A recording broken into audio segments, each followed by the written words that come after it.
कहानीটা চলবো না দাদা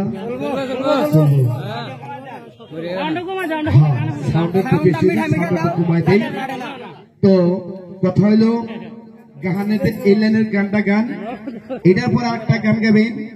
গানটা হলো এই যে দেখাতেছি হ্যাঁ এই মুহূর্তে গান শুনতে থাকেন আর গানের থেকে লাস্ট পর্যন্ত যতটি ভদ্রলোক দাদা আছেন সবের একটা গসা মাইরা দেই আর আপনারা গান শুনতে থাকেন খারাপ কথা কই নেই কিন্তু